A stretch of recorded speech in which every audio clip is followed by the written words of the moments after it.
자, 오늘의 시사평론, 대한민국의 시사 레이더 리엘 파트너스의 이승기 변호사와 함께합니다. 자, 이승기 변호사님 안녕하세요. 예, 안녕하세요. 예, 자, 첫 번째 이슈부터 전해주시죠. 예, 오늘 이슈는 첫 대선 토론, 대장동, 사드부터 연금 개혁까지입니다. 예, 어제 이재명, 윤석열, 안철수, 심상정 이렇게 4명의 대선 후보가 함께하는 첫 TV 토론이 있었는데 이승기 변호사께서는 어떻게 방송 보셨습니까? 예, 저는 이제 오늘 우리 방송도 준비해야 되니까 예. 본방을 사수했습니다. 아, 그러셨군요. 전체적으로 좀 어땠나요? 사실 좀 밋밋했다라고 평가할 수밖에 없는데요. 2시간 어, 동안 4명의 후보가 이제 국가 중대사를 두고 깊이 있는 토론을 한다는 건 사실 시간적으로 물리적으로 이제 불가능합니다. 예, 모두 발언의 마무리 발언 그리고 중간중간 사회자의 멘트까지 생각하면 사실 2시간도 채 되지 않는 시간인데요. 예, 그렇다 보니까 이제 한 가지 주제를 두고 깊이 있게 토론이 이루어지는 게 아니라 짧게 해당 주제에 대한 의견이 이제 교환되는 시기였고요.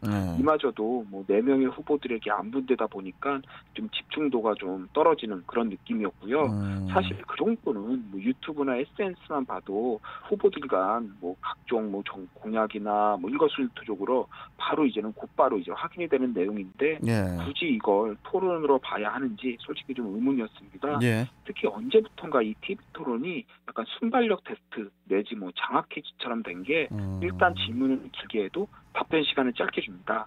그렇게 되니 갑자기 복잡하거나 또 어려운 질문을 해서 상대를 당황시키거나 아니면 아예 답변을 중간에 끊어버리는 이런 식이 좀 많았고요. 예. 또 답을 할 때에도 상대 질문에 대한 답이 아니라 교묘히 다른 말을 해서 화제를 돌리는 식으로 가다 보니까 정말 이게 능력을 검증한다기보다는 순발력 있고 소위 말빨이 좋은 후보가 득을 보는 게 아닌가 하는 생각도 들었고요. 토론이 너무 형식적으로 치우친 게 아닌가 싶고 상당히 아쉬웠습니다. 그럼에도 이렇게 4명의 후보가 모두 모여 토론을 한다는 점에서는 사실 이게 영화로 따지면 어벤져스 같은 거잖아요. 다만 이제 어벤져스처럼 재미나 감동이 없는 그냥 무늬만 좀 어벤져스 같은 그런 느낌이었습니다. 대선판의 어벤져스라고 이제 말씀을 주셨는데 일단 어제 토론에서 가장 관심이 모아진 것은 역시 대장동 의혹인데 이에 대해서 어떤 공방이 오갔나요? 예, 우선 이재명 후보가 성남시장 재임 중에 이 대장동 사업에 대해 인허가권을 행사한 것에 대해서는 나머지 3명의 후보 모두 공격을 했습니다. 네. 하지만 이에 대해 이 후보는 지난 국정감사에서 모두 검증됐고 언론까지 검증됐다 라면서 오히려 있는 국민의힘 측이다 라면서 이제는 국민의힘 측의 잘못이다 라면서 또 역공을 하기도 했고요.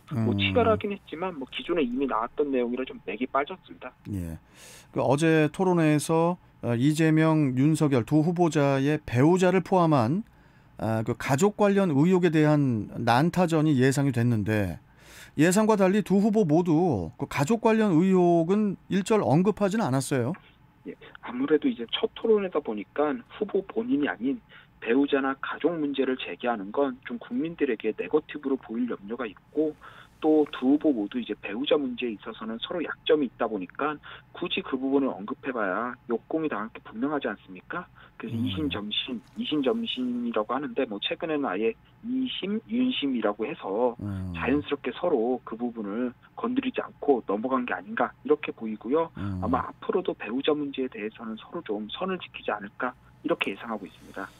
자, 그리고 국민들에게 이제 가장 큰 관심사죠. 부동산. 부동산 문제에 대한 후보들의 입장 어땠습니까? 예, 우선 현 정부의 부동산 정책 실패에 대해서는 후보들 모두 인정을 했는데 다만 그 해법으로 이제 4인 4색의 이제 정책이 나왔습니다. 먼저 이재명 후보는 공급 확대, 윤석열 후보는 대출 규제 완화, 그리고 안철수 후보는 주택 가격 안정, 그리고 심상정 후보는 집값 하향 안정화.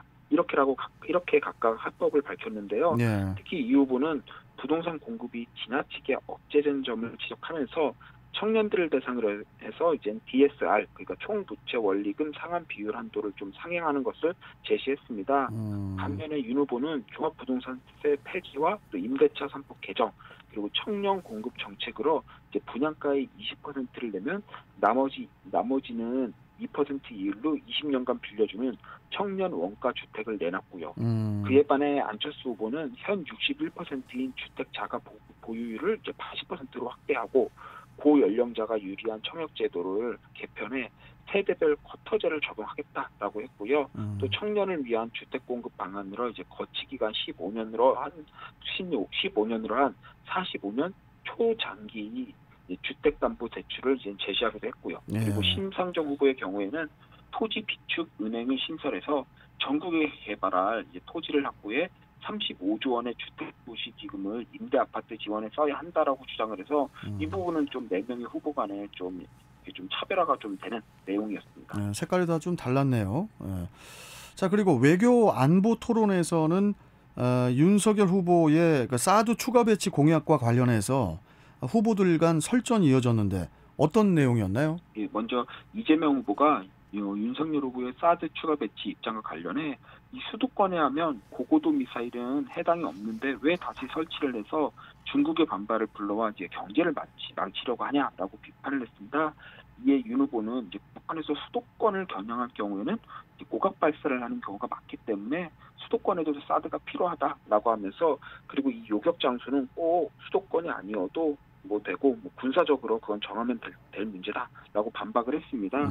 그리고 심상정 후보 역시도 윤 후보를 겨냥을 해서 이 수도권 방어를 하려면 한 개성쯤에 사드를 배치하지 않고는 불가능하다. 또 북한이 잠수함으로 측면에서 공격하면 또 방어가 불가능하지 않냐. 라면서 이제 사드 추가 설치 공약은 이 안보 포퓰리즘 아니냐라고 공격을 했는데요. 그러자 윤 후보는 이 격투기 싸움을 예로 들면서 이 격투기에서는 옆구리도 다리도 복부도 머리도 방어해야 한다면서 이 다층적으로 이제 고고도, 중고도, 저고도 체면 공격을 다양한 방어 체제를 만드는 것이라고 응수를 했습니다.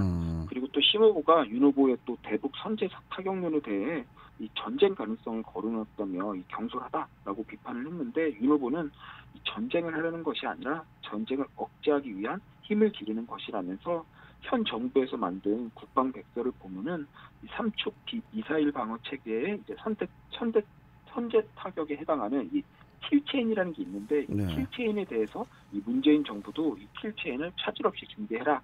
라면서 국방부에 지시했다라면서 이 전쟁과 이 사드를 연계시키는 건 무리수다라는 취지로 또 답변을 했고요. 예.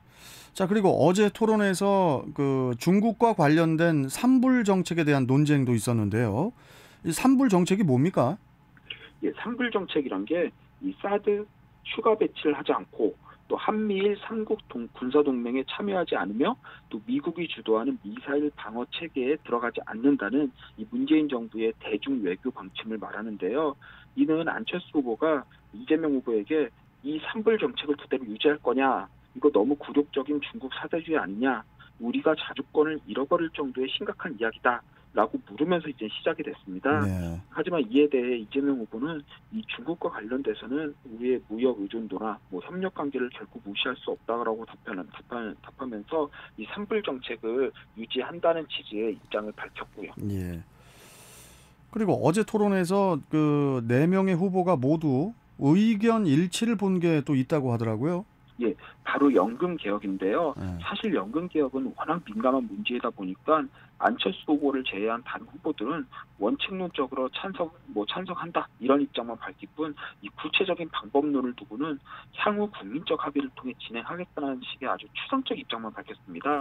그리고 현 정부에서는 아예 연금 개혁을 시도조차 하지 못했고요. 그런데 안 후보가 국민연금 개혁은 누가 대통령이 돼도 하겠다고 우리 공동선언하는 게 어떠냐라고 물었고요.